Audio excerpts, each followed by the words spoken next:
Hello everyone, आज से हम स्टार्ट करने वाले हैं सूक्ष्म दृष्टि। ये घटना चक्र की बुक है। जैसा कि आप सबको पता है, ये बहुत ही फेमस बुक है। तो इसका नाम है आई दृष्टि। तो स्टार्ट करते हैं आज का हम सेशन। सबसे पहले शुरू करते हैं। चलो हम सेक्शन वाइज पढ़ेंगे। जैसे पहले अगर हम राष्ट्रीय पढ़ेंगे तो फिर पहले राष्ट्रीय के सूक्ष्म पढ़ेंगे, फिर इसको डिटेलिंग में पढ़ेंगे। ठीक है, तो शुरू करते हैं। महाराष्ट्र सरकार ने किस हवाई अड्डे का नाम पुनर्निर्माण को मंजूरी दी है? तो पुणे हवाई अड्डे को। इसका नया नाम क्या रखा हुआ है? जगत गुरु संत तुकाराम महाराज अंतर्राष्ट्रीय हवाई अड्डा। अब इसमें देखो, तुकाराम का नाम आया है, संत तुकाराम जी का नाम आया है, तो हमें ये याद रखना है कि हमें तुकाराम जी के बारे में थोड़ा पढ़ लेना है। ठीक है, ये महाराष्ट्र से संबंधित ही संत थे, भक्तिकालीन। तो तुकाराम जी का नाम आया, तो आप इसके बारे में थोड़ा और डिटेल से पढ़ लीजिएगा। ठीक है, अगला है छठवें राष्ट्र खाद्य सुरक्षा सूचकांक। कौन सा सूचकांक? छठवां सूचकांक है। शीर्ष 4 प्राप्तकर्ता राज्य केंद्र शासित प्रदेश कौन से हैं? तो पहला है केरल, दूसरा है तमिलनाडु, तीसरा जम्मू कश्मीर, चौथा गुजरात। अगला है केंद्र सरकार ने किस केंद्र शासित प्रदेश की राजधानी का पुनर्नामकरण करने की निर्णय लिया है? तो अंडमान निकोबार द्वीप समूह का पुनर्नामकरण करने का निर्णय लिया है। राजधानी क्या है अंडमान निकोबार द्वीप समूह की? तो पोर्ट ब्लेयर है। इसका नया नाम क्या रखा हुआ है? श्री विजयपुरम रखा हुआ है पोर्ट ब्लेयर का नया नाम। आगे बढ़ते हैं। दूसरा अंतर्राष्ट्रीय बौद्ध मीडिया सम्मेलन कहाँ आयोजित किया गया? नई दिल्ली में। कौन सा था? ये दूसरा था, याद रखने की चीजें। किसने उत्तर प्रदेश में सैनिक स्कूल का उद्घाटन किया है? उत्तर प्रदेश में सैनिक स्कूल बनने जा रहा है, पहली चीज तो ये है। फिर दूसरा ये कि उद्घाटन किसने किया है? तो किया है गोरखपुर में किया गया। किसने किया गया है? जगदीप धनखड़ उपराष्ट्रपति हैं। आगे बढ़ते हैं। प्रधानमंत्री नरेंद्र मोदी ने वीडियो कॉन्फ्रेंसिंग के जरिए कहाँ जल संचय जन भागीदारी पहल की शुरुआत की है? तो मोदी जी ने इसकी शुरुआत की है सूरत, गुजरात में। और कब की थी? 6 सितंबर को की थी। याद रखना क्या है? जल संचय जन भागीदारी। जल संचय जन भागीदारी पहल किस अभियान से जुड़ी है? तो जल शक्ति अभियान, कैच द रेन से। राष्ट्रपति द्रौपदी मुर्मू ने कहाँ विश्व शांति बुद्ध विहार का उद्घाटन किया? तो विश्व शांति बुद्ध विहार का उद्घाटन उदयगिरी, लातूर जिला, महाराष्ट्र में किया गया। और किसने किया? द्रौपदी मुर्मू जी ने। क्योंकि ये ऐसे दे सकता है कि प्रधानमंत्री मोदी जी ने किया, तो ये भी याद रखना पड़ता है कि किसने कहाँ उद्घाटन किया था। अगला प्रश्न, उत्तर प्रदेश सरकार ने किस विश्वविद्यालय के मुख्य भवन में वैदिक 3D संग्रहालय लगाने की मंजूरी दी है? तो संपूर्णानंद संस्कृत विश्वविद्यालय बनारसी। देखो, अगर आप यूपीपीसीएस का एग्जाम देने जा रहे हैं या फिर यूपीआरओ का देने जा रहे हैं, तो उत्तर प्रदेश से संबंधित जितने भी करंट हैं वो बहुत बहुत बहुत बहुत ज़रूरी है। आगे बढ़ते हैं। अत्यधिक संग्रहालय किसको समर्पित? अत्याधुनिक संग्रहालय ये किसको समर्पित है? भारतीय ज्योतिष, खगोल विज्ञान और वैदिक साहित्य। कहाँ लगाया जा रहा है? संपूर्णानंद संस्कृत विश्वविद्यालय। वैदिक 3D संग्रहालय कहाँ लगाया जा रहा है? बनारस के संपूर्णानंद संस्कृत विश्वविद्यालय में। आगे बढ़ते हैं। प्रोजेक्ट नमन की शुरुआत किसने की? तो भारतीय थल सेना ने की। कब की? 30 अगस्त 2024 को की थी। प्रोजेक्ट नमन की शुरुआत किसने की? भारतीय थल सेना ने की। कब की? 30 अगस्त को की थी। इसके तहत किसको सहायता एवं सेवा प्रदान की जाएंगी? तो प्रोजेक्ट नमन के तहत रक्षा पेंशन भोगियों, भूतपूर्व सैनिकों और उनके परिवारजनों को सहायता प्रदान की जाएगी। प्रोजेक्ट नमन किस प्रणाली के कार्यान्वयन पर केंद्रित है? तो स्पर्श प्रणाली। स्पर्श का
प्रदेश मंत्रिमंडल द्वारा उत्तर प्रदेश राज्य विश्वविद्यालय मुरादाबाद का पुनर्निर्माण किए जाने को मंजूरी प्रदान की गई है। इस विश्वविद्यालय का नया नाम क्या होगा? गुरु जम्बेश्वर राज्य विश्वविद्यालय मुरादाबाद। 18वीं लोकसभा का प्रोटेम स्पीकर किसे बनाया गया? तो भर्तृहरि महताब को बनाया गया जून 2024 में। किस राज्य केंद्र शासित प्रदेश ने उल्लास नव भारत साक्षरता कार्यक्रम के तहत पूर्ण कार्यात्मक साक्षरता हासिल किया? तो लद्दाख ने हासिल की है। कौन से कार्यक्रम के तहत? उल्लास NILP।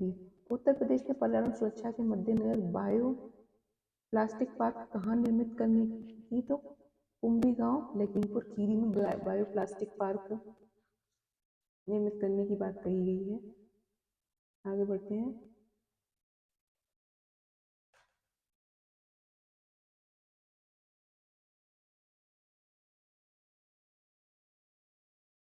विश्व का पहला ओम आकार का मंदिर कहाँ निर्मित किया गया? तो पाली राजस्थान में निर्मित किया गया। वर्ष 2024 में किस सत्याग्रह को 100 वर्ष पूरे हो गए हैं? तो वायोकोम सत्याग्रह। अब ये हिस्ट्री के लिए भी इम्पोर्टेंट हो गया वायोकोम सत्याग्रह, क्योंकि वायोकोम सत्याग्रह से क्वेश्चन आने के चांसेस बढ़ गए। अगला है 18वीं लोकसभा की 543 सीटों पर कुल कितनी महिलाएं चुनी गई? तो 74 महिलाएं चुनी गई। 13.65% है जो कि कुल लोकसभा की सीटों का। बरैठी सौर ऊर्जा परियोजना 630 मेगावाट की आधारशिला कहाँ रखी गई? छतरपुर मध्य प्रदेश में रखी गई। भारत की पहली बैटरी ऊर्जा भंडारण गीगाफैट कहाँ स्थापित करने की घोषणा की गई है? जम्मू कश्मीर और कश्मीर में। किस राज्य की पुलिस ने digital platform Trinetra app 2.0 launch किया है? तो उत्तर प्रदेश की पुलिस ने। भारत की पहली पानी के नीचे चलने वाली मेट्रो रेल सेवा कोलकाता में शुरू की गई। 5 करोड़ आयुष्मान कार्ड जारी करने वाला देश का पहला राज्य उत्तर प्रदेश बना। रक्षा प्रौद्योगिकी में नवाचार को प्रोत्साहन देने हेतु इस योजना को शुरू किया गया है? तो अदिति योजना को शुरू किया गया है रक्षा प्रौद्योगिकी में नवाचार को प्रोत्साहन देने हेतु। पहले राष्ट्रीय डॉल्फिन अनुसंधान केंद्र का उद्घाटन बिहार में किया गया। किस राज्य की सरकार ने ग्रीन हाइड्रोजन नीति 2024 को मंजूरी दी? उत्तर प्रदेश। 18वीं भारत डिजिटल शिखर सम्मेलन 2024 का आयोजित किया गया मुंबई में। प्रधानमंत्री नरेंद्र मोदी ने उत्तर प्रदेश के किस जिले में एम्स का उद्घाटन किया? तो रायबरेली में। उत्तर प्रदेश के रायबरेली में भी एम्स का उद्घाटन किया गया है। विश्व की पहली विक्रमादित्य वैदिक घड़ी कहाँ स्थापित की गई? उज्जैन MP में। देश के सबसे लंबे केबल आधारित पुल सुदर्शन सेतु का उद्घाटन कहाँ किया गया? गुजरात में। किसने किया था? प्रधानमंत्री मोदी ने किया था। 9वें रायसीना डायलॉग 2024 का आयोजन कहाँ किया गया? नई दिल्ली में। कब से कब? 21 से 23 फरवरी 2024। विषय क्या था इसका? विषय था चतुरंग संघर्ष प्रतियोगिता सहयोग और निर्माण।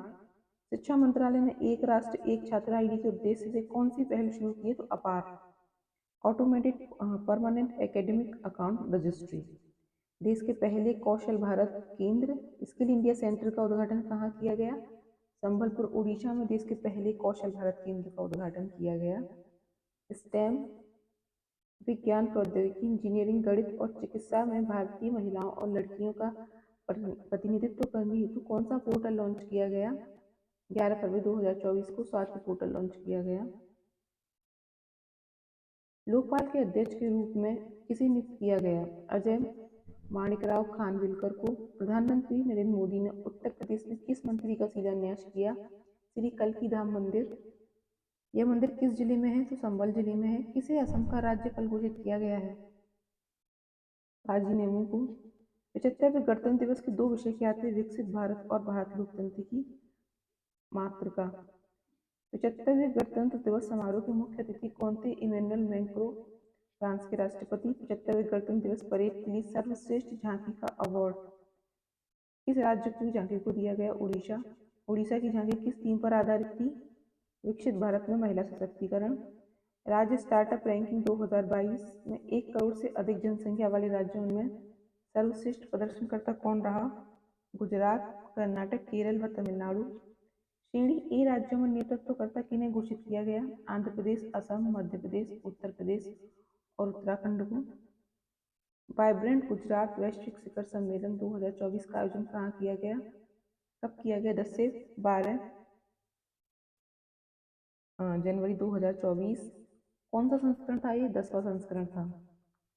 आगे बढ़ते हैं, अब पढ़ेंगे डिटेल में। अभी तो हमने शॉर्ट में पढ़ लिया राष्ट्रीय परिदृश्य, अब इसकी डिटेलिंग में पढ़ेंगे, ठीक है। देखो ये राष्ट्रीय परिदृश्य, अब इसको हम पढ़ते हैं।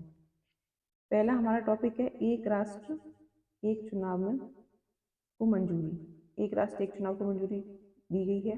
भारत के राष्ट्र संदर्भ में समकालीन लोकसभा चुनावों से तात्पर्य है लोकसभा, राज्य विधानसभा और स्थानीय निकायों के लिए एक साथ कराए जाने वाले चुनाव, वन नेशन वन इलेक्शन के नाम से भी जाना जाता है। देश में वर्ष 2000 1951-52, देखो 1951-52 से और 67 तक जो अधिकांश मतदान थे वो साथ साथ कराए जाते थे, लेकिन उसके बाद ये ना टूट गया, और जिससे अब बहुत ज़्यादा व्यय होने लग गया चुनावों पर। साथ ही आदर्श आचार संहिता लंबे समय तक लागू रहने के कारण विकास कार्यों में भी दीर्घ अवधि तक क्या रहता है? व्यवधान रहता है। भारत के विधि आयोग ने निर्वाचन में सुधार पर अपनी 170वीं रिपोर्ट में प्रत्येक वर्ष और बिना उपयुक्त समय के निर्वाचनों के चक्र को अंत करने की सिफारिश की है। किसने की है? तो विधि आयोग की कौन सी रिपोर्ट में? 170वीं रिपोर्ट में। अब इसमें केंद्रीय मंत्रिमंडल ने तो मंजूरी प्रदान कर दी है 18 सितंबर 2024 को। तो ये प्रस्ताव किसकी अध्यक्षता में लाया गया? तो वन नेशन वन इलेक्शन उच्च स्तरीय समिति, आज 8 स्तरीय समिति थी। इसका गठन 2 सितंबर 2023 को हुआ था। अध्यक्ष कौन थे? पूर्व राष्ट्रपति रामनाथ कोविंद थे। सदस्य थे केंद्रीय गृह मंत्री अमित शाह, गुलाम नबी आजाद, वित्त आयोग के पूर्व अध्यक्ष NK सिंह, लोकसभा के पूर्व महासचिव डॉक्टर सुषमा कश्यप, वरिष्ठ अधिवक्ता हरीश साल्वे, संजय कोठारी, पूर्व मुख्य सतर्कता आयुक्त अर्जुन राम मेघवाल, विशेष आमंत्रित सदस्य सचिव थे नितिन चंद्र, सचिव भारत विधि एवं कार्य विभाग का रिपोर्ट मार्च 2024 में राष्ट्रपति द्रौपदी मुर्मू को सौंपी गई। ये सब इसलिए पढ़ा है क्योंकि है ना, ये आ सकता है कि वन नेशन वन इलेक्शन जो उच्च स्तरीय समिति है उसमें कौन सदस्य नहीं था, ठीक है। अब इस समिति ने अपनी रिपोर्ट सौंप दी, तो इसके बाद देश में चुनाव दो चरणों में कराए जाएंगे। पहले चरण में लोकसभा विधानसभाओं के चुनाव होंगे, द्वितीय चरण में 100 दिनों के अंदर स्थानीय निकायों के चुनाव होंगे, ठीक है। अब इसमें इन चुनावों के लिए 2 प्रकार के संशोधन लाए जाएंगे। एक संवैधानिक संशोधन विधेयक होगा, दूसरा विधानसभा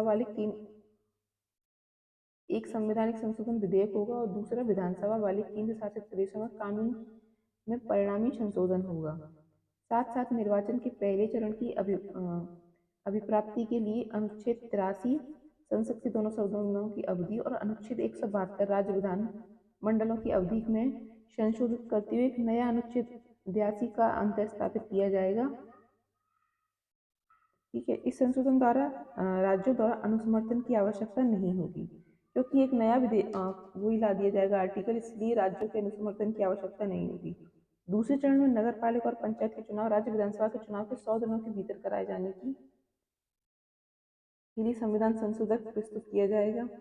उपयुक्त अब संविधान संशोधक कौन से उससे प्रस्तुत किए जाते हैं? अनुच्छेद 368 प्रथम शर्त के अनुसार दोनों सदनों के कुल सदस्य, अब देखो 2 शर्तों को पूरा करना होता है संविधान संशोधन के लिए। कुल सदस्य संख्या के आधे से अधिक द्वारा मतदान किया जाना अनिवार्य है, और दूसरी होती है कि उपस्थित और मत देने वाले सदस्यों की संख्या 2/3 संशोधन के पक्ष में हो। ये राष्ट्रपति के हस्ताक्षर के बाद ही अधिनियम बनेगा। अब इसमें एक क्वेश्चन जो आता है, क्या संविधान संशोधन विधेयक को राष्ट्रपति की पूर्व अनुमति आवश्यक है? तो ये हो जाएगा नहीं, राष्ट्रपति पूर्व अनुमति, ये यूपीएससी में पूछ चुके हैं इस क्वेश्चन को, आवश्यक नहीं है। आगे बढ़ते हैं। द्वितीय चरण के प्रस्ताव यानी स्थानीय चुनाव केंद्र और राज्यों के चुनाव 100 दिनों के अंदर कराए जाने के लिए विधेयक को राष्ट्रपति के पास हस्ताक्षर भेजने से पूर्व आधे से अधिक राज्यों के विधानमंडल का अनुसमर्थन करना होगा, ठीक है। अगला है हमारा PM आशा योजना जारी करने को मंजूरी।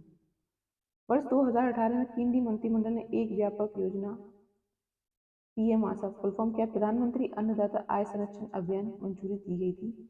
कब से स्टार्ट हुई थी? बजट 2018 से शुरू हुई थी। इसका उद्देश्य क्या था? किसानों को उनकी उपज का लाभकारी मूल्य देना।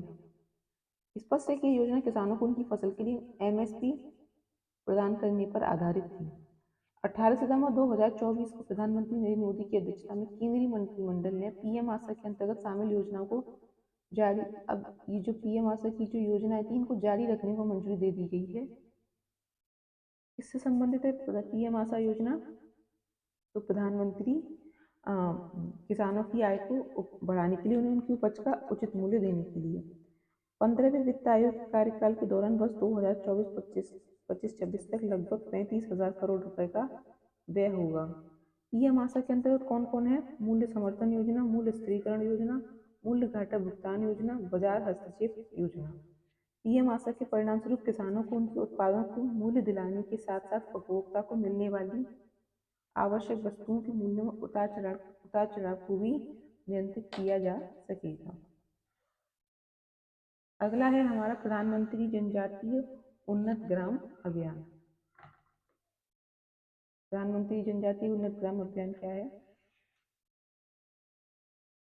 केंद्रीय बजट 2024-25 में वित्त मंत्री निर्मला सीतारमण ने जनजातीय समुदायों की सामाजिक आर्थिक स्थिति में सुधार करने के लिए प्रधानमंत्री जनजातीय उन्नत ग्राम अभियान को प्रारंभ करने की घोषणा की है। इसके तहत जनजातीय बहुल गांव और आकांक्षी जिलों में सभी जनजातीय परिवारों को पूर्ण कवरेज सुनिश्चित किया जाएगा। इसमें लगभग 63,000 गांव शामिल होंगे, जिसमें 5 करोड़ जनजातीय लोगों को लाभ मिलेगा। कितने लोगों को लाभ मिलेगा? 5 करोड़। 18 सितंबर 2024 को प्रधानमंत्री मोदी की अध्यक्षता में केंद्रीय मंत्रिमंडल ने प्रधानमंत्री जनजातीय उन्नत ग्राम योजना को मंजूरी दी। इसमें कुल कितना परिव्यय होगा? 79,156 करोड़ रुपए का इसमें व्यय की बात की गई है। इसमें सेंटर का हिस्सा कितना होगा? 56,333 करोड़ और राज्यों का होगा 22,823 करोड़ रुपए। इसमें जो सबसे ज़रूरी लाइन है वो ये है कि इस राज्य में 30 राज्यों केंद्र शासित प्रदेशों को जनजातीय बहुल गांवों के 549 जिले और 27 सब ब्लॉक शामिल होंगे। क्या सभी राज्य और वो शामिल हैं? तो नहीं, वो स्टेटमेंट में आ जाएगा कि सभी राज्य और केंद्र शासित प्रदेश जो हैं इस योजना के अंतर्गत शामिल है। कौन सी योजना के अंतर्गत? प्रधानमंत्री जनजातीय उन्नत ग्राम योजना के अंतर्गत। तो ऐसा नहीं है, सभी राज्य और केंद्र शासित प्रदेश इस योजना के अंतर्गत शामिल नहीं है। आगे इस योजना के अंतर्गत 35 कार्यक्रम शामिल किए जाएंगे, जिन्हें 17 मंत्रालयों को कार्यान्वित किया जाएगा। केंद्रीय पर्यटन मंत्रालय ने के माध्यम से स्वदेश दर्शन के अंतर्गत 1000 गृह प्रवासों को बढ़ावा दिया जाएगा, होम स्टे को बढ़ावा दिया जाएगा। इसका उद्देश्य जनजातीय क्षेत्रों की पर्यटन क्षमता को दोहन करना तथा जनजातीय समुदाय को वैकल्पिक आजीविका प्रदान करना है। किसका उद्देश्य? प्रधानमंत्री जनजातीय उन्नत ग्राम अभियान का। उल्लेखनीय है कि वर्ष 2011 की जनगणना के अनुसार भारत में अनुसूचित जातियों की संख्या 10.45 करोड़ है। देश भर में 705 से अधिक जनजातीय समूह हैं। कितने समूह हैं? 705 से अधिक जनजातीय समूह, जनसंख्या 10.45 करोड़ है। अगला है हमारा बायोरैड योजना को मंजूरी। बायोरैड योजना क्या है? ग्लोबल बायो इंडिया जैव प्रौद्योगिकी से संबंधित हितों का एक विशाल अंतर्राष्ट्रीय सम्मेलन है। क्या? Global bio India. इस कार्यक्रम का आयोजन किसने किया था? जैव प्रौद्योगिकी उद्यान अनुसंधान परिषद BIRAC, biotechnology industry research assistant council ने किया था, द्वारा किया गया, जो जैव प्रौद्योगिकी विभाग के अधीन सार्वजनिक क्षेत्र का उद्यम है। ग्लोबल बायो इंडिया 2024 चौथा संस्करण का आयोजन 12 से 14 सितंबर 2024 को नई दिल्ली में किया गया। इसमें कुछ स्मरणीय तथ्य हैं जो इम्पोर्टेंट हैं। 18 सितंबर 2024 को प्रधानमंत्री मोदी की अध्यक्षता में केंद्रीय मंत्रिमंडल द्वारा बायोरैड योजना को मंजूरी प्रदान की गई है। बायोरैड का फुल फॉर्म क्या है? ये इम्पोर्टेंट है। बायोरैड का फुल फॉर्म है biotechnology research innovation for I and entrepreneurship development. तो ये हिंदी में है जैव प्रौद्योगिकी अनुसंधान नवाचार और उद्यमिता विकास। बायोरैड से याद रखना, bio means biotechnology, R for research, I for innovation, D for development और ई फॉर एंटरप्रेन्योरशिप। बायोराइट योजना में जैव प्रौद्योगिकी विभाग की 2 योजनाएं शामिल हैं। कौन कौन सी? R&D, जैव प्रौद्योगिकी रिसर्च एंड डेवलपमेंट, और औद्योगिक एवं उद्यमिता विकास INED, industrial development, industry and entrepreneurship development का विलय किया गया है। इस योजना में बायो मैन्युफैक्चरिंग एवं बायो फाउंड्री नामक एक नए घटक को भी शामिल किया गया है। एकीकृत योजना बायो राइट का कार्यान्वयन 15वें वित्त आयोग की अवधि 2021-22 से 25-26 के दौरान किया जाएगा। बायो राइट योजना नवाचार और जैव उद्यमिता को बढ़ावा देगी। जैव प्रौद्योगिकी क्षेत्र में मानव संसाधन को विकसित किया जाएगा। बायो E3 नीति की मंजूरी 24 अगस्त 2024 को केंद्रीय मंत्रिमंडल द्वारा बायो E3 अर्थव्यवस्था, पर्यावरण और रोजगार के लिए जैव प्रौद्योगिकी नीति को मंजूरी प्रदान की गई। Bio E3 biotechnology for economy, environment and employment नीति का उद्देश्य उच्च प्रदर्शन वाले जैव निर्माण को बढ़ावा देना है। बायो E3 नीति 6 व्यापक फोकस क्षेत्रों पर आधारित थी। कौन कौन से 6 व्यापक फोकस वाले क्षेत्र थे? जैव आधारित रसायन एवं एंजाइम, कार्यात्मक खाद्य एवं स्मार्ट प्रोटीन, सटीक बायोथेरेप्यूटिक्स, जलवायु लचीली कृषि, कार्बन कैप्चर व इसका उपयोग, भविष्यवादी समुद्र एवं अंतरिक्ष अनुसंधान। इस नीति के तहत बायो विनिर्माण, बायो AI हब और बायो फाउंड्री की स्थापना के माध्यम से प्रौद्योगिकी विकास एवं व्यवसायीकरण में तेजी लाने का लक्ष्य निर्धारित किया गया है। नमो भारत रैपिड रेल का उद्घाटन, ये बहुत इंपॉर्टेंट है। कहाँ की गई है? भारत मेक इन इंडिया कार्यक्रम की सफल उत्कृष्टता उदाहरण के रूप में भारतीय रेलवे ने भारत की पहली स्वदेशी, कौन सी है? पहली स्वदेशी semi high speed train Vande Bharat express को लॉन्च किया। 15 फरवरी 2024 को पहली वंदे भारत चलाई गई थी। नई दिल्ली, कानपुर, प्रयागराज और बनारस के बीच। इसकी अधिकतम गति कितनी हो सकती है? 160 घंटे प्रति किलोमीटर। अगला है 1 सितंबर 2024 को केंद्रीय रेल मंत्री अश्विनी वैष्णव ने VEL लिमिटेड के बेंगलुरु रेल परिसर में भारत की पहली Vande Bharat sleeper train set को रवाना किया। इसे BEML लिमिटेड द्वारा स्वदेशी रूप से डिजाइन किया गया है। 16 सितंबर 2024 को प्रधानमंत्री मोदी ने गुजरात में भारत की पहली वंदे मेट्रो ट्रेन का उद्घाटन किया। इस ट्रेन का संचालन गुजरात में अहमदाबाद व भुज के मध्य होगा। आधिकारिक रूप से इसका पुनर्नामकरण क्या कर दिया गया है? नमो भारत रैपिड रेल। उल्लेखनीय है कि नमो भारत रैपिड रेल पारंपरिक मेट्रो प्रणालियों से काफी भिन्न है। क्यों भिन्न है? क्योंकि इसमें एक शहर, मतलब आमतौर पर जैसे दिल्ली मेट्रो, कोलकाता मेट्रो एक ही शहर में चलती है, लेकिन इसमें क्या है? इसमें अंतर शहर कनेक्टिविटी है। ठीक है, मतलब एक शहर से दूसरे शहर। यह ट्रेन शहरी केंद्रों के आसपास के क्षेत्रों को जोड़ेगी और पहुंच में वृद्धि होगी, यातायात का समय कम लगेगा, ये इसके फायदे हैं। अगला है मौसम मिशन। मिशन मौसम किस चीज को है? प्रधानमंत्री मोदी की अध्यक्षता में 11 सितंबर 2024 को मिशन मौसम को स्वीकृति दी गई। ये 2 वर्षों के लिए है। कितने करोड़? 2000 रुपए करोड़ निर्धारित किए गए हैं। उद्देश्य क्या है? हर मौसम के लिए अधिक तैयार और जलवायु स्मार्ट भारत का निर्माण करना। अब कौन से मंत्रालय के अंतर्गत है मिशन मौसम? तो केंद्रीय पृथ्वी विज्ञान मंत्रालय के अंतर्गत। पृथ्वी विज्ञान मंत्रालय के अंदर 3 संस्थान काम कर रही हैं। कौन कौन सी? इंडियन मेट्रोलॉजिकल डिपार्टमेंट, भारतीय मौसम विभाग, Indian institute of tropical metrology Noida. अब इसमें देखो 2 क्वेश्चन मिल गए। एक तो इसके अंदर काम कर रहा है, दूसरा अब ये मिलाने के लिए दे देगा कि भारतीय उष्णदेशीय मौसम विभाग संस्थान कहाँ है? पुणे में। दूसरा ये मिल गया। राष्ट्रीय मध्यम अवधि मौसम पूर्वानुमान केंद्र कहाँ है? तो नोएडा में। ठीक है, ये तीनों काम कर रहे हैं।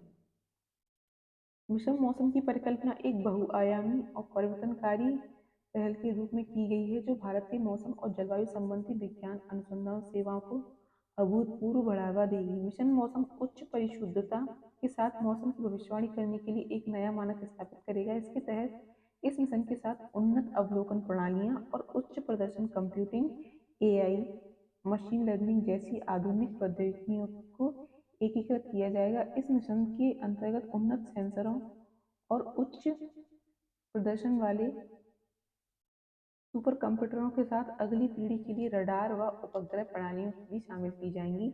यह मिशन मौसम की चरम घटनाओं और जलवायु परिवर्तन के प्रभावों से निपटने के लिए नागरिकों एवं अन्य हितधारकों की मदद करेगा। अब अगला पढ़ते हैं स्वच्छ वायु सर्वेक्षण 2024। देखो, जो राष्ट्रीय स्वच्छ वायु कार्यक्रम NCAP national clean air programme कब शुरू किया गया था? 2019 में शुरू किया गया था। ये याद रखना क्योंकि मिलाने के लिए आ जाता है कौन सा प्रोग्राम कब शुरू किया गया था। इस कार्यक्रम का उद्देश्य क्या था? शहर क्षेत्र राष्ट्रीय स्तर पर वायु गुणवत्ता में सुधार लाना। इस कार्यक्रम के तहत 5 वर्षों में वर्ष 2024 तक पार्टिकुलेट मैटर PM10 PM2.5 की 20 से 30% की कटौती का लक्ष्य रखा गया था। NCAP national clean air programme के तहत वायु गुणवत्ता में सुधार हेतु 130 शहरों को लक्षित किया गया था। स्वच्छ वायु सर्वेक्षण केंद्रीय पर्यावरण, वन एवं जलवायु परिवर्तन मंत्रालय की एक नई पहल है, जिसका उद्देश्य वायु गुणवत्ता के आधार पर 130 एनसीएपी शहरों की रैंकिंग तैयार करना है। स्वच्छ वायु सर्वेक्षण के तहत रैंकिंग तैयार करने के लिए उन्हें जनसंख्या के आधार पर वर्गीकृत किया गया है। 3 श्रेणियों में वर्गीकृत किया गया है। श्रेणी 1 में 47 शहर हैं 10 लाख से अधिक जनसंख्या वाले 10+। श्रेणी 2 में 43 शहर हैं 3 से 10 लाख जनसंख्या वाले, और 3 में 40 शहर है 3 लाख से कम जनसंख्या वाले। प्रत्येक श्रेणी में सर्वश्रेष्ठ प्रदर्शन करने वाले 3 शहरों को केंद्रीय पर्यावरण, वन व जलवायु परिवर्तन मंत्रालय द्वारा पुरस्कृत किया गया। साथ ही इन शहरों को राष्ट्रीय स्वच्छ वायु शहर की उपाधि से सम्मानित किया गया। कौन कौन को सम्मानित किया गया? जो 3 श्रेष्ठ प्रदर्शन किया है उनको। अब 7 सितंबर 2024 को जयपुर में नीले अवकाश के लिए स्वच्छ वायु के अंतर्राष्ट्रीय दिवस कहाँ मनाया गया? जयपुर में। International day for clean air for blue skies के अवसर पर स्वच्छ वायु सर्वेक्षण 2024 के परिणामों को घोषित किया गया। कौन कौन उपस्थित थे? केंद्रीय पर्यावरण और जलवायु परिवर्तन मंत्री भूपेंद्र यादव और राजस्थान के मुख्यमंत्री भजनलाल शर्मा ने स्वच्छ वायु सर्वेक्षण अवार्ड 2024 प्रदान किया। अब इसमें याद रखने वाली चीजें, पहली रैंकिंग किसे मिली है? सूरत, गुजरात, और आगरा को, यूपी को मिली है तीसरी रैंकिंग। तो यूपी के शहर तो वैसे भी याद रखने पड़ेंगे अगर आप यूपीसीएस दे रहे हो। ओवरऑल भी याद रखने की जरूरत है कि पहली रैंकिंग सूरत को मिली है, दूसरी जबलपुर मध्य प्रदेश, और तीसरी मिली है आगरा यूपी को। इसमें श्रेणी 1 में, श्रेणी 1 में कौन से शहर आते हैं? 10 लाख से प्लस वाले। अब है श्रेणी 2, तो फिरोजाबाद जिसको चूड़ियों की नगरी भी कहा जाता है, कांच नगरी, उत्तर प्रदेश को पहली शहर मिली, अमरावती महाराष्ट्र को दूसरी, और झांसी को तीसरी। श्रेणी 2 में कौन से हैं? तो जिनकी 3 से 10 लाख जनसंख्या है।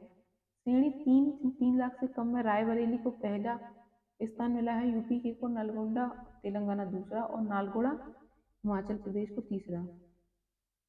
स्वच्छ वायु सर्वेक्षण में उत्तर प्रदेश की समग्र स्थिति, तो तीसरा हम पढ़ चुके हैं, लखनऊ को मिला है, और यूपी की राजधानी तीसरा आगरा को मिला है, और यूपी की राजधानी लखनऊ को चौथा स्थान, वहीं कानपुर को 5वां स्थान मिला है, बनारस को 13, गाजियाबाद को 22, प्रयागराज 24, मेरठ 29। श्रेणी 2 में पहला स्थान फिरोजाबाद को मिला है, तीसरा झांसी को मिला है, चौथा मिला है गोरखपुर को, नोएडा को 6वां मिला है, वहीं मुरादाबाद को 11 और 18 बरेली को। श्रेणी 3 में रायबरेली को पहला स्थान मिला, अनपरा को दूसरा स्थान मिला, तीसरा स्थान मिला है खुर्जा को 16 और गजरौला को 18वां स्थान मिला है।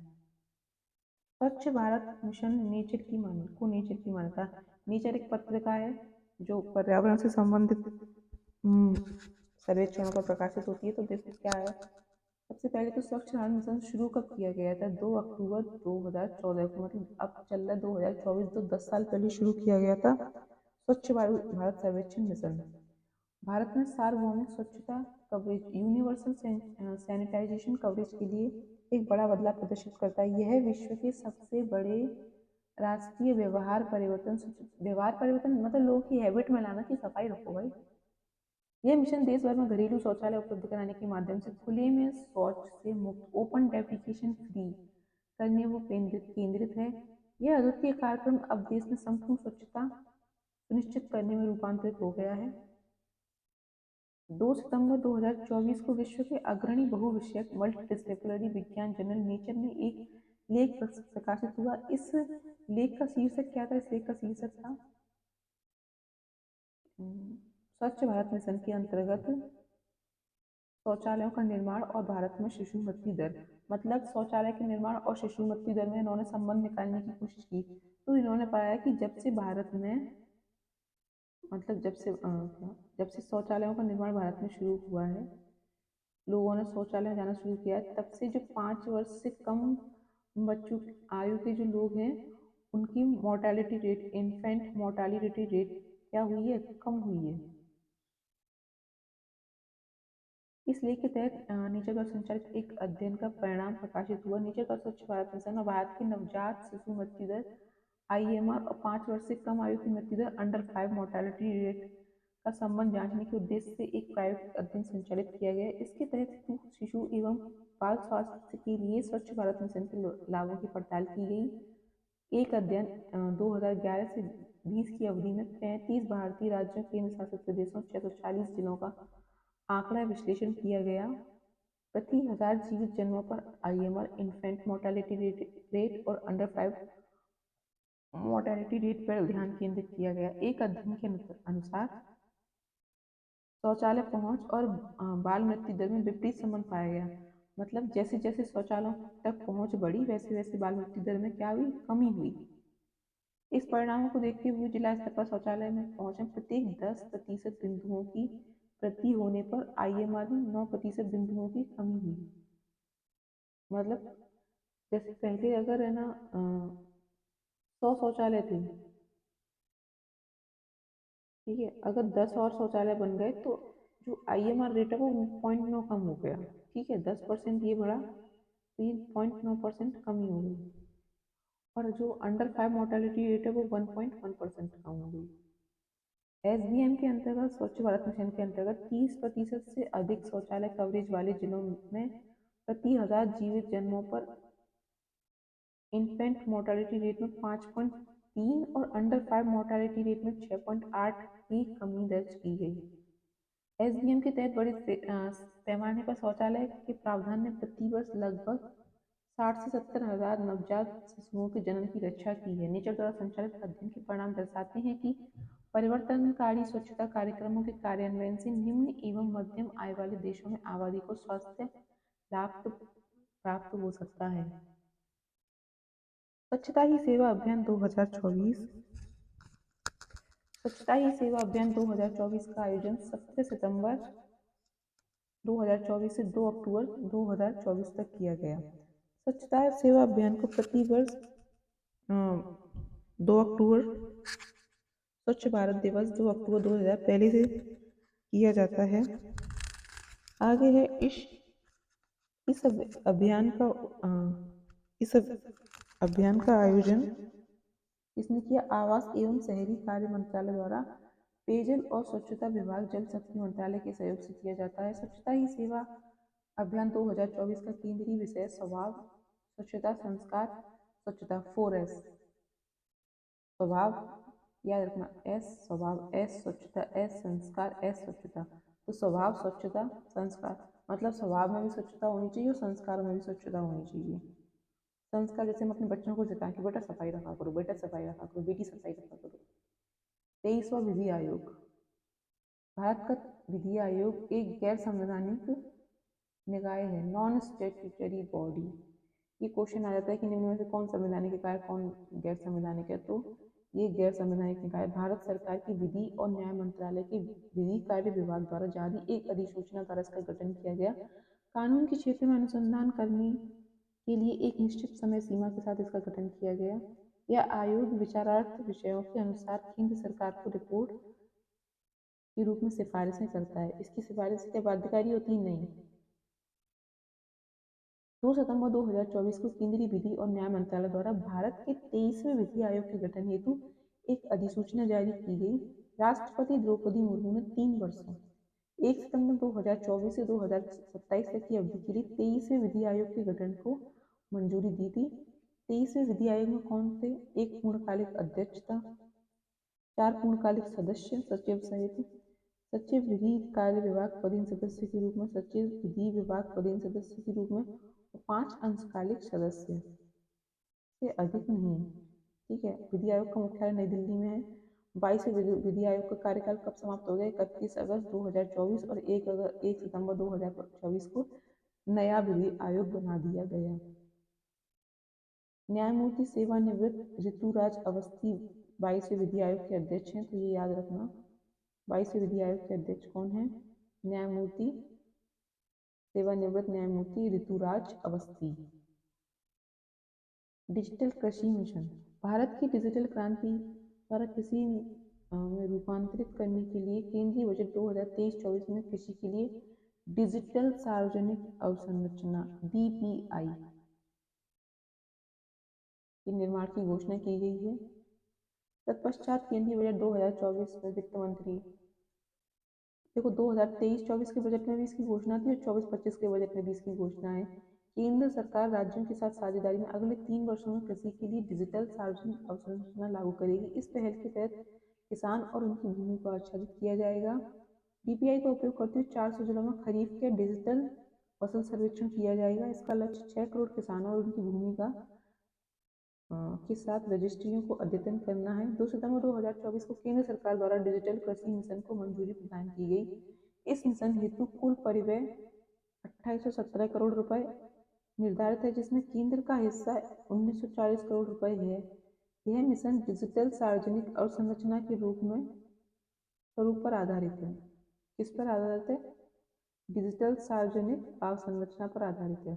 इस मिशन के तहत किसानों के जीवन को बेहतर बनाने के लिए प्रौद्योगिकी का उपयोग किया गया है।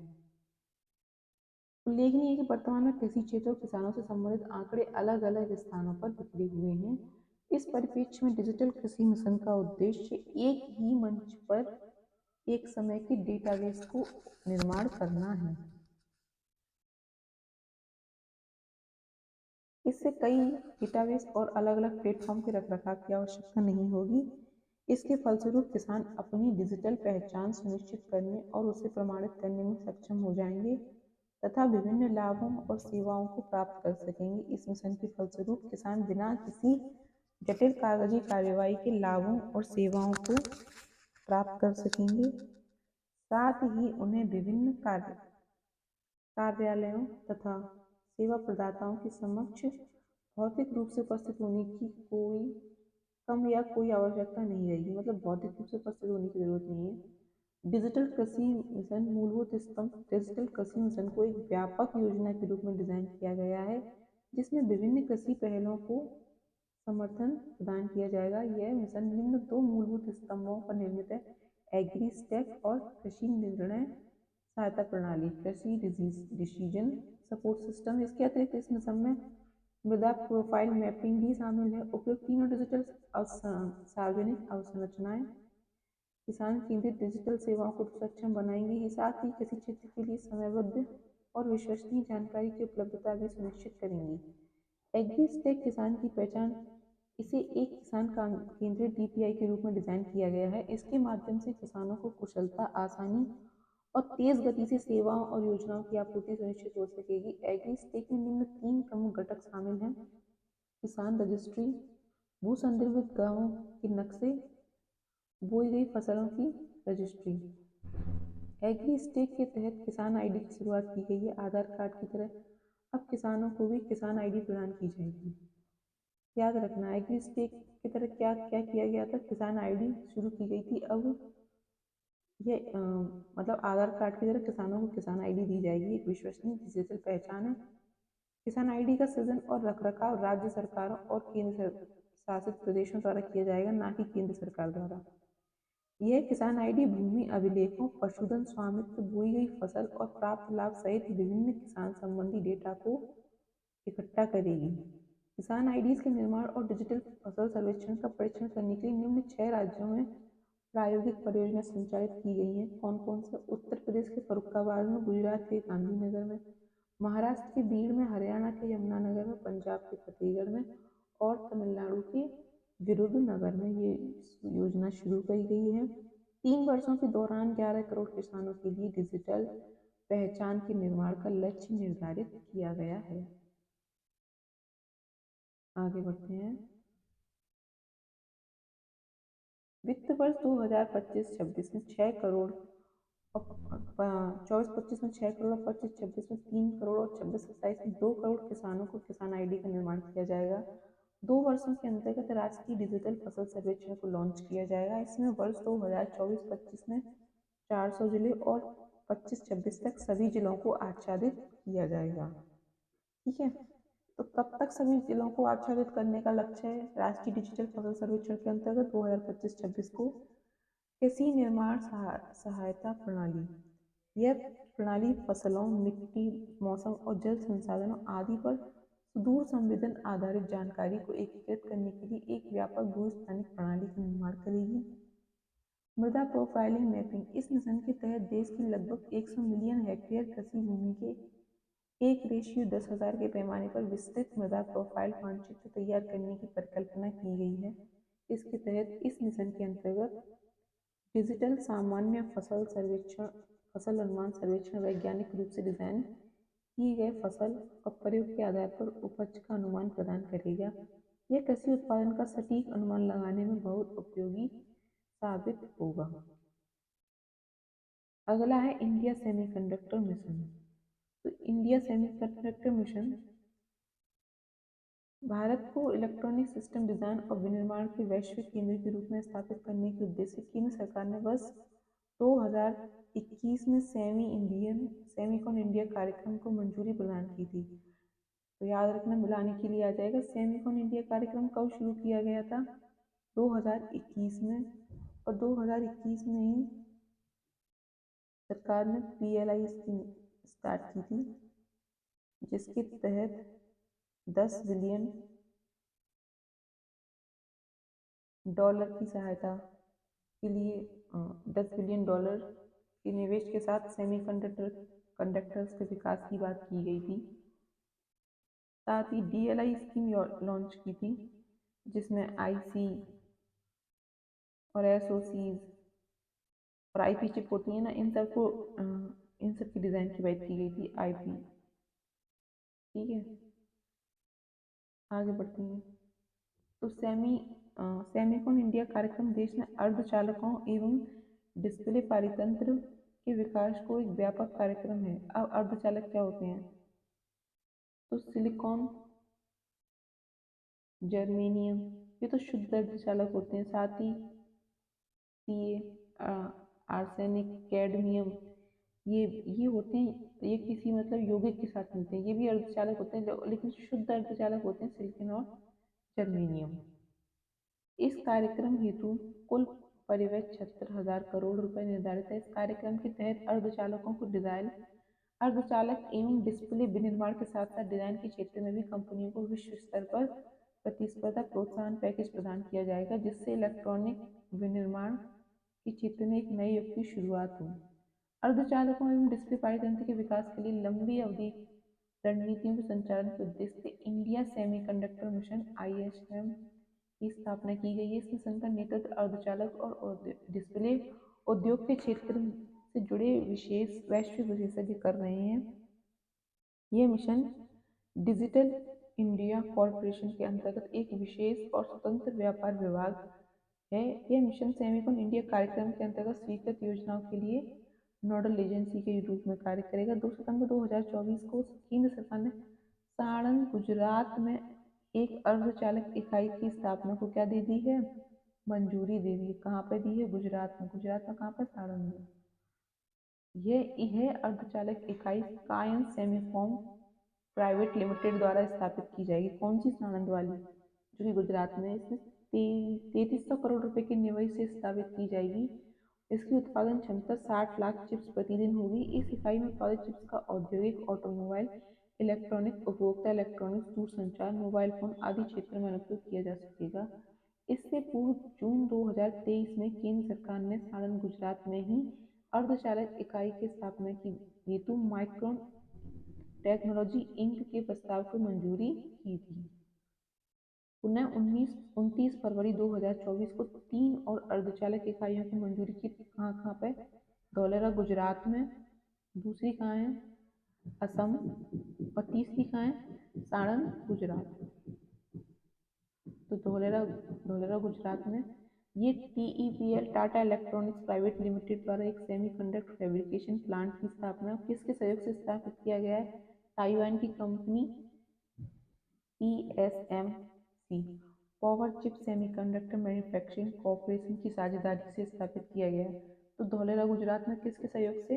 ताइवान के सहयोग से प्लस टाटा प्लस ताइवान के सहयोग से स्थापित किया जा रहा है। इसकी क्षमता कितनी है? 50,000 WSPM wafers start per month होगी। ठीक है, यह भारत की पहली AI समर्थित सेमीकंडक्टर फैब होगी। कौन सी? धौलेरा गुजरात वाली। और असम में अर्धचालक इकाई Tata electronics private limited Morigaon Assam में एक अर्धचालक इकाई की स्थापना करेगा। 27,000 रुपये करोड़ का निवेश होगा। इसकी उत्पादन क्षमता 48 मिलियन चिप्स प्रतिदिन होगी।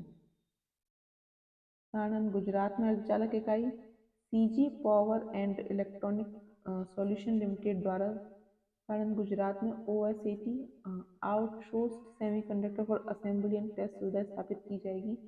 यह अर्धचालक इकाई रेनेसास इलेक्ट्रॉनिक कॉर्पोरेशन जापान और Stars micro Thailand public limited की साझेदारी से की जा रही है। धौलेरा वाली किसके सहयोग से की गई थी? ताइवान। और साणंद वाली किसके सहयोग से की जा रही है? जापान प्लस थाईलैंड के सहयोग से। विशिष्ट चिप उत्पादन के लिए इकाई की स्थापना 70,000 करोड़ के निवेश से की जाएगी। इस इकाई की उत्पादन क्षमता 15 मिलियन चिप्स प्रतिदिन होगी। 29 फरवरी 2024 को केंद्र सरकार द्वारा स्वीकृत 3 अर्धचालक संयंत्र इकाइयों का शिलान्यास 13 मार्च 2024 को प्रधानमंत्री मोदी द्वारा किया गया। इस प्रकार भारत में इंडिया सेमीकंडक्टर मिशन के अंतर्गत अब तक कुल 5 अर्धचालक इकाइयों की स्थापना को मंजूरी दी जा चुकी है। कितनी इकाइयों को मंजूरी दी जा चुकी है? 5। अगला है भारत और अमेरिका की साझेदारी। 9 सितंबर 2024 को अमेरिकी विदेश विभाग US डिपार्टमेंट ऑफ स्टेट ने भारत सरकार के इलेक्ट्रॉनिक एवं सूचना प्रौद्योगिकी मंत्रालय के तहत संचालित इलेक्ट इंडिया सेमीकंडक्टर मिशन के साथ साझेदारी की घोषणा की है। साझेदारी का उद्देश्य क्या है?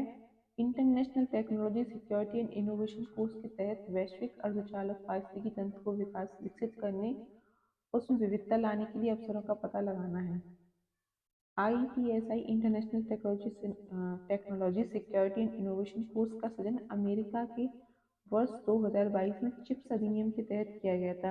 अब ये चिप्स अधिनियम क्या है? चिप्स अधिनियम जो है सेमीकंडक्टर के डेवलपमेंट के लिए बनाया गया वहाँ का अधिनियम है।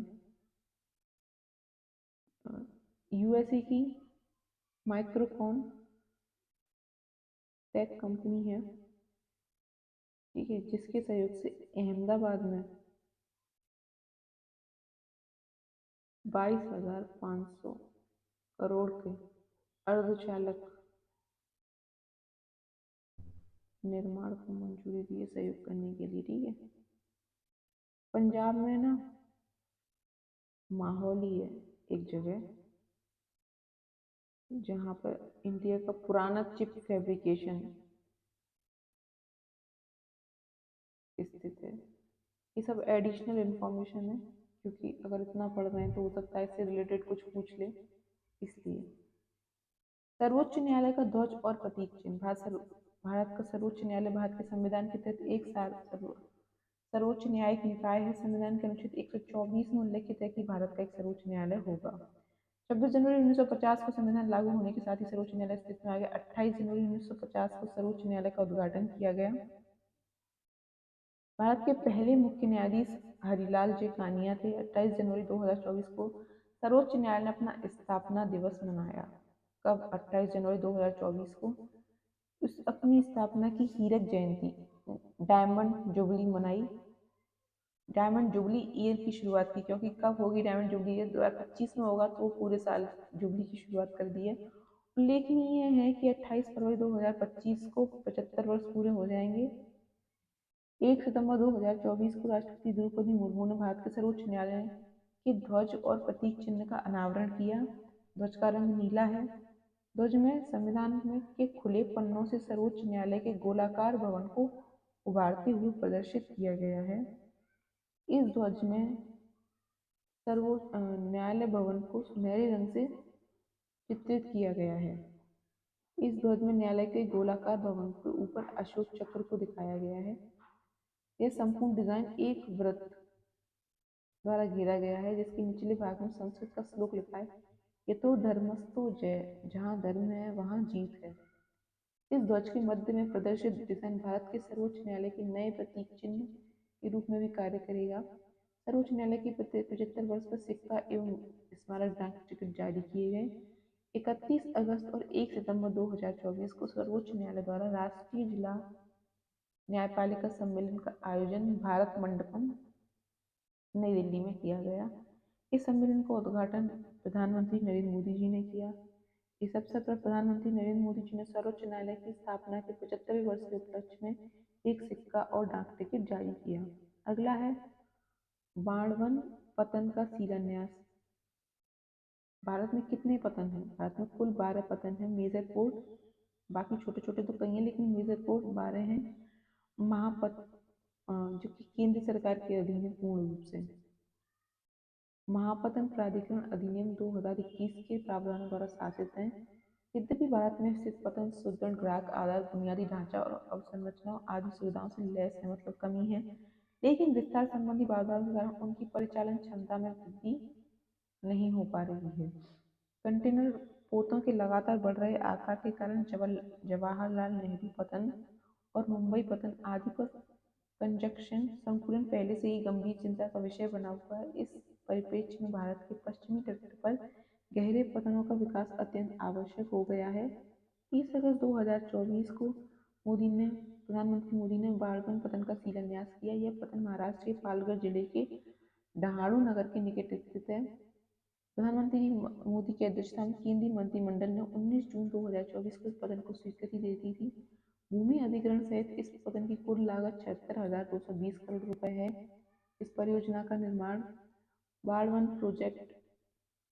पोर्ट प्रोजेक्ट लिमिटेड (VBPL) द्वारा किया गया। ज्ञातव्य है कि VBPL JNPA Jawaharlal Nehru port authority MMB Maharashtra maritime board द्वारा गठित एक विशेष प्रयोजन वाहन स्पेशल पर्पज व्हीकल है, जिसमें उसकी हिस्सेदारी क्रमशः 34% और 76% है। बाणवन पतन को हर मौसम के लिए उपयुक्त ग्रीनफील्ड डीप ड्राफ्ट महापतन के रूप में विकसित किया है। ग्रीनफील्ड मतलब जहाँ पहले से निवेश नहीं है, कोई नया निवेश आता है तो उसको ग्रीनफील्ड कहते हैं। यह भारत के सबसे बड़े गहरे जल वाले पतनों में से एक होगा और जब निर्माण पूरा हो जाएगा बाणवन पतन का, तो ये विश्व के शीर्ष 10 पतनों में से एक होगा। यह पतन पारगम्य समय, ट्रांजिट टाइम और लागत को कम करके अंतर्राष्ट्रीय शिपिंग मार्गों से सीधी कनेक्टिविटी प्रदान करेगा। यह पतन कंटेनर पोर्टों तथा अति विशाल मालवाहक पोतों को आसानी से ठहरने की क्षमता प्रदान करेगा। इस प्रकार यह पतन एक विश्वसनीय समुद्री प्रवेश द्वार स्थापित करने के माध्यम से देश के व्यापार और आर्थिक विकास को बढ़ावा देगा। बाणवन पतन बस 2035 में 15 मिलियन TEUs के ट्रांसपोर्ट यूनिट्स हैं की कंटेनर क्षमता जोड़ेगा। 2040 तक बढ़कर कितनी हो जाएंगी? 23.9 मिलियन TEUs। भारत के 12 मेजर महापतन कौन कौन से हैं? श्यामा प्रसाद मुखर्जी पतन कोलकाता हल्दिया, ये नेचुरल है, प्राकृतिक बंदरगाह है। पारादीप उड़ीसा, ये भी प्राकृतिक बंदरगाह है। विशाखापत्तनम आंध्र प्रदेश, ये प्राकृतिक बंदरगाह है। कामचरपत्तम तमिलनाडु, एक कृत्रिम मतलब मैनमेड। चेन्नई पतन तमिलनाडु, ये भी मैनमेड है। बीओ चिदम्बरम पतन तमिलनाडु, तूतीकोरिन तमिलनाडु, ये नेचुरल है, प्राकृतिक। दीनदयाल पतन कच्छ गुजरात, मैनमेड है। जबकि मुंबई पतन महाराष्ट्र का नेचुरल है। जवाहरलाल नेहरू महाराष्ट्र, मुर्मुगांव गोवा भी नेचुरल पोर्ट है। नवमंगुल पतन कर्नाटक, कोचीन पतन केरल, ये भी नेचुरल है। ये मिलाने के लिए आ सकता है कि कौन सा पतन मैनमेड है और कौन सा नेचुरल है। कंटेनर पोर्ट परफॉर्मेंस इंडेक्स 2023, 4 जून 2023 को कंटेनर पोर्ट परफॉर्मेंस इंडेक्स 2023 जारी किया गया। ये चौथा संस्करण है। इस सूचकांक को विश्व बैंक और S&P ग्लोबल मार्केट इंटेलिजेंस द्वारा जारी किया जाता है। इस सूचकांक के तहत कंटेनर पोर्टों द्वारा किसी पतन में व्यतीत किए गए समय का मापन किया जाता है। इस सूचकांक के अनुसार वर्ष 2023 में पूर्वी एवं दक्षिण पूर्वी पतनों ने उत्कृष्ट प्रदर्शन किया है। इस सूचकांक में शीर्ष 20 स्थानों में से 13 स्थानों पर इसी क्षेत्र के पतन शामिल थे, किसके पूर्वी और दक्षिण पूर्वी एशियाई क्षेत्र थे। लगातार दूसरे वर्ष चीन का यांगशांग पतन पहले स्थान पर रहा है। इस सूचकांक इतिहास में पहली बार विश्व के 100 पतनों की सूची में भारत के 9 पतन शामिल हैं और विश्व के 20 शीर्ष पतनों की सूची में विशाखापत्तनम को 19वां स्थान मिला है, जो कि 2022 में 115वें स्थान पर था। मतलब देख रहे कितना सुधार किया इस विशाखापत्तनम पतन में कि वो 115 से 19वें स्थान पर पहुंच गया है। भारत के 9 पतन कौन कौन से शामिल हैं सूची में, तो विशाखापत्तनम आंध्र प्रदेश का 27वें स्थान पर, मुंद्रा पोर्ट है गुजरात का 41 पे, पीपावाव पतन गुजरात 47 पे, कामराजार तमिलनाडु 63 पर, कोचीन केरल 68 पे, हजीरापत्तनम गुजरात 71वें स्थान पर, कृष्णापट्टनम आंध्र प्रदेश का है 80वें स्थान पर, चेन्नई तमिलनाडु का, और 96 पे जवाहरलाल नेहरू पतन महाराष्ट्र का। NICDP 12 नए औद्योगिक शहरों को मंजूरी। राष्ट्रीय औद्योगिक गलियारा विकास कार्यक्रम NICDP national industrial corridor development programme Bharat का सबसे महत्वाकांक्षी बुनियादी ढांचा कार्यक्रम है। इस कार्यक्रम का लक्ष्य भारत में भविष्य के औद्योगिक शहरों का विकास करना है, जो विश्व के सर्वोत्तम विनिर्माण और निवेश स्थलों की स्पर्धा के साथ प्रतिस्पर्धा कर सकें। इस दूरदर्शी कार्यक्रम के तहत नए औद्योगिक शहरों का निर्माण स्मार्ट शहरों के परिकल्पना में किया जाएगा। दिसंबर 2020 में भारत सरकार ने NICDP केंद्र के रूप में 4 चरणों में 11 औद्योगिक गलियारों के विकास को स्वीकृति प्रदान की थी। इन 11 गलियारों के अंतर्गत 4 चरणों में कुल 32 परियोजनाएं शामिल हैं। इन 32 परियोजनाओं में से पहले चरण में 4 ग्रीनफील्ड औद्योगिक स्मार्ट शहर पहले ही विकसित किए जा चुके हैं, जबकि 4 अन्य परियोजनाएं वर्तमान में भी विकसित की जा रही हैं। 28 अगस्त 2024 को केंद्र सरकार ने NICDP के अंतर्गत 12 नए औद्योगिक नोड शहरों की स्थापना को मंजूरी प्रदान की है। 28,602 करोड़ रुपए के अनुमानित निवेश के साथ 12 परियोजना भारत के औद्योगिक परिदृश्य में क्रांति लेकर आएंगी। ये 12 औद्योगिक शहर देश के 10 राज्यों में विस्तृत होंगे। इन्हें 6 प्रमुख गलियारों के साथ रणनीतिक रूप से नियोजित किया गया है। उल्लेखनीय है कि स्वीकृति 12 नए औद्योगिक शहरों में से केवल 11 शहरों के नाम की घोषणा की गई है। हरियाणा एवं जम्मू कश्मीर विधानसभाओं के आदर्श आचार संहिता के कारण एक शहर का नाम उल्लेखित नहीं है। तो कितने शहरों का घोषण किया जा चुका है NIDP से के तहत? 11 शहर। कौन कौन से हैं वो 11 शहर? पुरबिया उत्तराखंड, राजपुर पटियाली पंजाब, दीघी महाराष्ट्र, पलक्कड़ केरल, आगरा यूपी, प्रयागराज यूपी, बिहार का गया, जहीराबाद तेलंगाना, ओरवाकल आंध्र प्रदेश, कोपरती आंध्र प्रदेश और जोधपुर पाली राजस्थान में। NIDCP 11 औद्योगिक गलियारे कौन कौन से हैं? Delhi Mumbai industrial corridor, Amritsar Kolkata industrial corridor, Chennai Bengaluru industrial corridor, Vizag Chennai industrial corridor, Bengaluru Mumbai industrial corridor, Orissa economic corridor, Hyderabad Nagpur economic corridor industrial corridor, Hyderabad Warangal industrial corridor, Hyderabad Bengaluru industrial corridor, Coimbatore होती हुई कोच्चि तक CVIC का विस्तार। CVIC कौन सा? ये रहा, चेन्नई बेंगलुरु इंडस्ट्रियल कॉरिडोर का विस्तार। दिल्ली नागपुर औद्योगिक गलियारा, दिल्ली नागपुर इंडस्ट्रियल कॉरिडोर। याद रखना बाकी सब इंडस्ट्रियल कॉरिडोर है, लेकिन उड़ीसा का इकोनॉमिक कॉरिडोर है। ठीक है। 4 NIDCP की 4 विकसित ग्रीनफील्ड औद्योगिक स्मार्ट शहर कौन कौन से होंगे? धौलेरा विशेष निवेश क्षेत्र, धौलेरा स्पेशल इन्वेस्टमेंट रीजन इन गुजरात, औरंगाबाद इंडस्ट्रियल सिटी महाराष्ट्र, एकीकृत औद्योगिक टाउनशिप ग्रेटर नोएडा में, और एकीकृत औद्योगिक टाउनशिप विकास उद्योगपुरी मध्य प्रदेश में। एकीकृत पेंशन योजना, हाल ही में केंद्र सरकार ने केंद्र सरकारी कर्मचारियों को वृद्धावस्था में आय सुरक्षा प्रदान करने के लिए एकीकृत पेंशन योजना यूनिफाइड पेंशन स्कीम को मंजूरी दे दी है। इस योजना के तहत 33 लाख कर्मचारियों को लाभ प्राप्त होगा। ऐसे कर्मचारी जो वर्तमान में जारी पेंशन योजना, राष्ट्रीय पेंशन योजना के लाभार्थी, उनके पास UPSC में स्विच करने का विकल्प होगा। राज्यों को अपने कर्मचारियों को यूपीएस यूनिवर्सल पेमेंट स्कीम के ढांचे के फ्रेमवर्क के तहत लाने का विकल्प दिया गया है। 25 अगस्त 2024 को अपने सभी कर्मचारियों के लिए यूपीएस को मंजूरी प्रदान की गई है। यूपीएस को मंजूरी प्रदान दी है। 25 अगस्त 2024 को अपने सभी कर्मचारियों को यूपीएस की मंजूरी प्रदान करने वाला महाराष्ट्र पहला राष्ट्र बन गया है। तो याद रखिएगा, ये आ सकता है। 24 अगस्त 2024 को मोदी जी ने अध्यक्षता में केंद्रीय मंत्रिमंडल ने एकीकृत पेंशन योजना को मंजूरी प्रदान की। ये योजना प्रभावी कब से होगी? 1 अप्रैल 2025 से प्रभावी होगी। मुख्य विशेषता क्या है इसकी? सुनिश्चित पेंशन कर्मचारियों को उनकी सेवानिवृत्ति से पहले अंतिम 12 वर्षों में प्राप्त औसत मूल्य वेतन की 50% के समतुल्य राशि मूल पेंशन के रूप में प्रदान की जाएगी। हालांकि उपयुक्त पेंशन राशि प्राप्त करने के लिए न्यूनतम 25 वर्षों की सेवा आवश्यक है।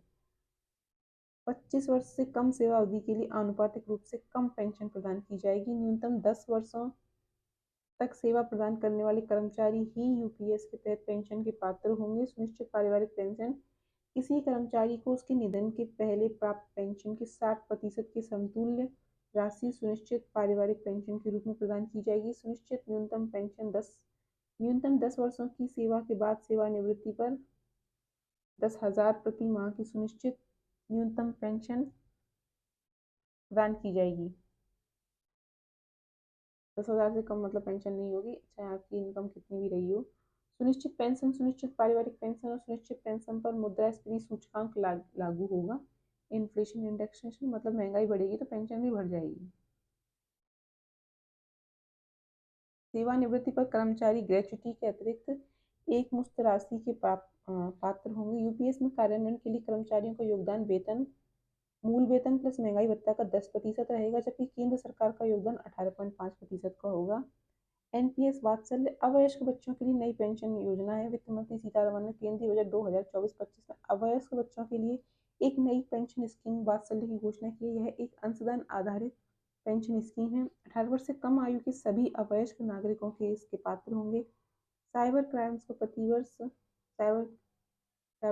न्यूनतम 1,000 रुपये का योगदान करना होगा। अधिकतम योगदान की कोई सीमा नहीं है। इस योगदान के तहत माता पिता और अभिभावकों द्वारा अवयस्क बच्चों के लिए अंशदान किया जाएगा। बच्चे के वयस्क होने पर इस योजना के सहज रूप से एक सामान्य एनपीएस खाते में बदला जा सकेगा। 18 सितंबर 2024 को वित्त मंत्री ने नई दिल्ली में एनपीएस वात्सल्य को लॉन्च किया। एनआईआरएफ इंडिया रैंकिंग 2024 केंद्रीय शिक्षा मंत्रालय के अंतर्गत national institute ranking framework NIRF की शुरुआत 2 सितंबर 2015 को की गई थी। एनआईआरएफ देश भर में उच्च शिक्षा संस्थानों को रैंकिंग प्रदान करने के लिए कार्यप्रणाली की रूपरेखा तैयार करता है। ध्यातव्य है कि इंडिया रैंकिंग का प्रथम संस्करण 2016 में जारी किया गया था। अब 2015 मंजूरी मिली थी, लेकिन शुरू किया गया 2016 से। 12 अगस्त 2024 को केंद्रीय मंत्री धर्मेंद्र प्रधान ने नेशनल इंस्टीट्यूशन रैंकिंग फ्रेमवर्क के अंतर्गत इंडिया रैंकिंग 2024 को जारी किया। यह देश के उच्च शिक्षण संस्थानों की रैंकिंग है। यह रैंकिंग नई दिल्ली स्थित भारत मंडपम में जारी की गई इंडिया रैंकिंग का 9वां संस्करण है। 8 श्रेणियों में जारी की गई। कौन कौन सा? Overall, college, university, research institution, innovation, राज्य सार्वजनिक विश्वविद्यालय, मुक्त विश्वविद्यालय और कौशल विश्वविद्यालय। 3 नई श्रेणियों को जोड़ा गया है। पहले राज्य सार्वजनिक विद्यालय, मुक्त विश्वविद्यालय और कौशल विद्यालय को 2024 में पहली बार शामिल किया गया है। उल्लेखनीय है कि इंडिया रैंकिंग के तहत 8 विभिन्न विषयों के अंतर्गत 20 संस्थानों को रैंकिंग प्रदान की जाएगी। ओवरऑल कैटेगरी में लगातार 6वें वर्ष 2019 से 24 तक भारतीय प्रौद्योगिकी संस्थान आईआईटी मद्रास को प्रथम स्थान प्राप्त हुआ है। अभियांत्रिकी विषय की में भी आईआईटी मद्रास को लगातार 9वें वर्ष 2016 से 24 से प्रथम स्थान, मतलब जब से रैंकिंग जारी होना शुरू हुई है, आईआईटी मद्रास जो है इंजीनियरिंग कैटेगरी में फर्स्ट पर रहा है और ओवरऑल कैटेगरी में लगातार छठे वर्ष फर्स्ट पर रहा है। विश्वविद्यालय श्रेणी में भारतीय विज्ञान संस्थान बेंगलुरु लगातार 9वें वर्ष प्रथम स्थान पर रहा है। यह संस्थान अनुसंधान संस्थान श्रेणी में भी लगातार चौथे वर्ष शीर्ष स्थान पर रहा है। इंडिया रैंकिंग 2024 में शीर्ष स्थान तो आईआईटी मद्रास चेन्नई को पहला मिला है, भारतीय विज्ञान संस्थान बेंगलुरु दूसरा, भारतीय प्रौद्योगिकी संस्थान बॉम्बे तीसरा, आईआईटी दिल्ली चौथा और यूपी का आईआईटी कानपुर 5वें स्थान पर रहा है।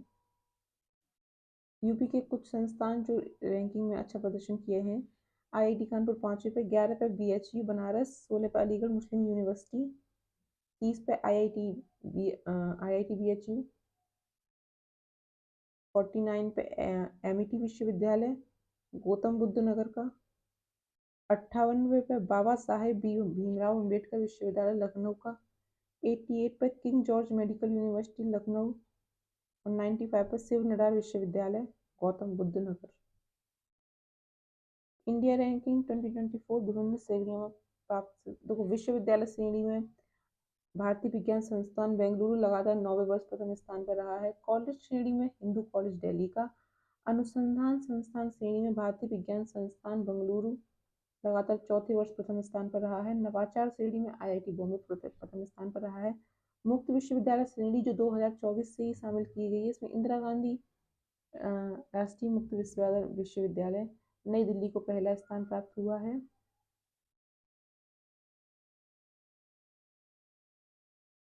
कौशल विश्वविद्यालय श्रेणी जो कि 2024 में ऐड की गई है, इसमें symbiosis skills and professional university, पूर्व नाम क्या था, symbiosis skills and open university Pune Maharashtra को पहला स्थान प्राप्त हुआ है। राज्य विश्वविद्यालय राज्य सार्वजनिक विश्वविद्यालय की श्रेणी में अन्ना विश्वविद्यालय चेन्नई तमिलनाडु को पहला स्थान प्राप्त हुआ है। अब कौन से सब्जेक्ट में कौन फर्स्ट पर आया, तो इंजीनियरिंग सब्जेक्ट में आईआईटी मद्रास पहले स्थान पर आया। कब से जब से रैंकिंग जारी हुई है तब से पहले स्थान पर ही आ रहा है, पिछले 9 साल से।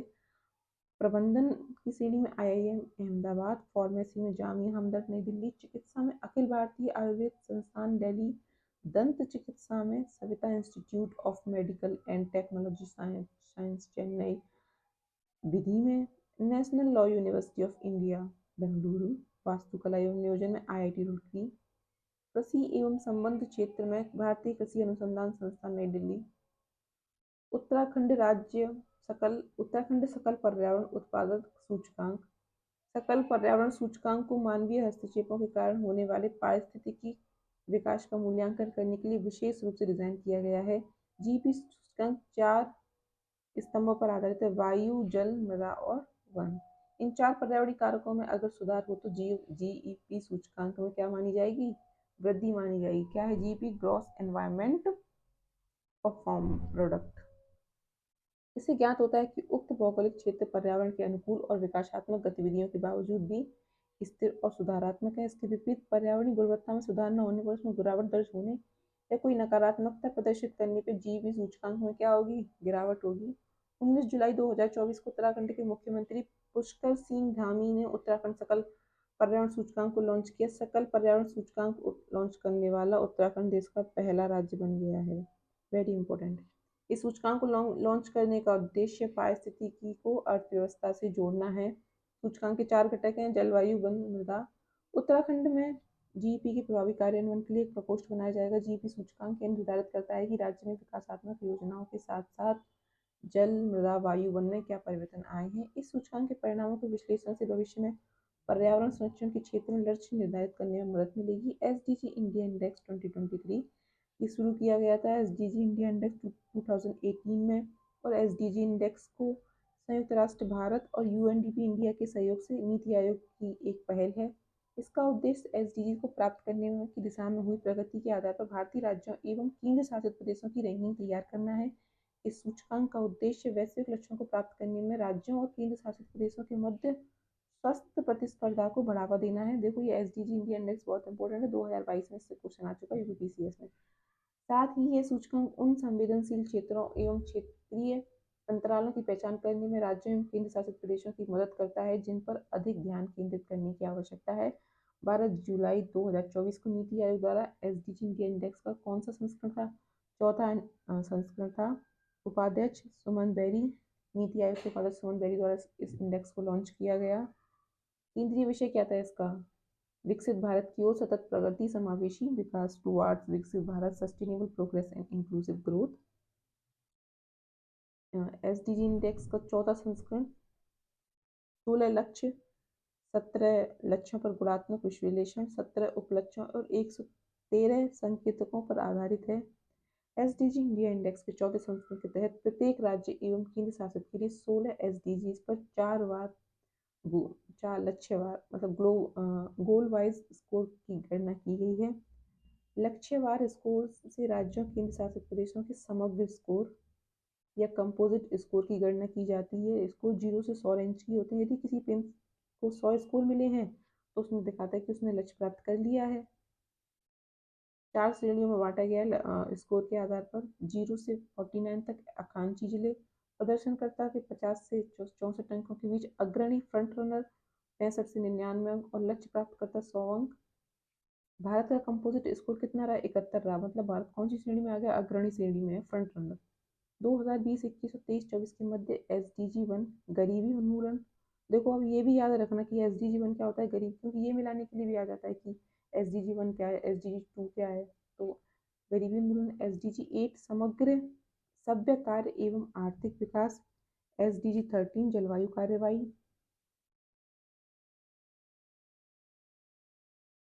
में महत्वपूर्ण प्रगति दर्ज की गई है। कौन कौन सी में प्रगति दर्ज की गई है? 1, 8, 17। ठीक है, 1, 8, 17 इन लक्ष्यों के संदर्भ में भारत अग्रणी की श्रेणी में आ गया है। SDG इंडिया इंडेक्स 2023-24 में सभी राज्यों के समग्र स्कोर में सुधार हुआ है। 2023-24 में कुल 32 राज्यों केंद्र शासित प्रदेशों को अग्रणी श्रेणी में स्थित किया गया है। सर्वाधिक सुधार करने वाले 5 राज्य 2018 से 24 तक, तो उत्तर प्रदेश ने सर्वाधिक सुधार किया, उसके बाद जम्मू कश्मीर, उसके बाद उत्तराखंड, सिक्किम और हरियाणा। SDG इंडिया इंडेक्स 2000 राज्यों की संयुक्त रैंकिंग में केरल और उत्तर प्रदेश शीर्ष स्थान रहे। केंद्र शासित प्रदेशों में चंडीगढ़ पहले स्थान पर रहा है। केरल उत्तराखंड दोनों पहले स्थान पर रहे। तमिलनाडु थर्ड पर रहा। चौथे पर गोवा व हिमाचल प्रदेश रहे। छठे पे सिक्किम पंजाब रहे। 8वें पर कर्नाटक और 9वें पर गुजरात व आंध्र प्रदेश और तेलंगाना रहे। आखिरी अगर देखा जाए तो बिहार आखिरी पे रहा है और राजस्थान, मध्य प्रदेश, उत्तर प्रदेश, छत्तीसगढ़ सम्मिलित रूप से 18वें स्थान पर रहे हैं। सबसे बेहतर केंद्र शासित प्रदेश का प्रदर्शन देखें, चंडीगढ़ का सबसे अच्छा प्रदर्शन रहा है। उसके बाद पौंडीचेरी एवं जम्मू कश्मीर का प्रदर्शन रहा है। तत्पश्चात अंडमान निकोबार का और दिल्ली का। उसके बाद लक्षद्वीप, दादर नागर हवेली। अगर सबसे खराब प्रदर्शन रहा है तो वो लद्दाख का रहा है। राज्यों का प्रदर्शन की बात करें तो आकांक्षी श्रेणी में कोई राज्य नहीं है। अच्छा प्रदर्शन किस किसने किया है? नागालैंड, मेघालय, झारखंड, बिहार अच्छा प्रदर्शन करने वाले राज्यों में है। बिहार PCS के लिए इम्पोर्टेंट है। बाकी मध्य प्रदेश, राजस्थान, यूपी, असम, ये सब फ्रंट रनर हैं, अग्रणी श्रेणी में प्रदर्शन करने वाले हैं। लक्ष्य किसी प्राप्त करता कोई नहीं है। केंद्र शासित प्रदेशों में अच्छा प्रदर्शन या आकांक्षी प्रदर्शन किसी ने नहीं किया, सब फ्रंट रनर पर रहे हैं। सबका सूचकांक मतलब फ्रंट रनर का रहा। चंडीगढ़, दिल्ली, लक्षद्वीप जितने भी केंद्र शासित प्रदेश हैं। अब कौन से लक्ष्य की प्राप्ति में किसने अच्छा प्रदर्शन किया है? तो पहले लक्ष्य 1 SDG 1 गरीबी उन्मूलन में तमिलनाडु, दादर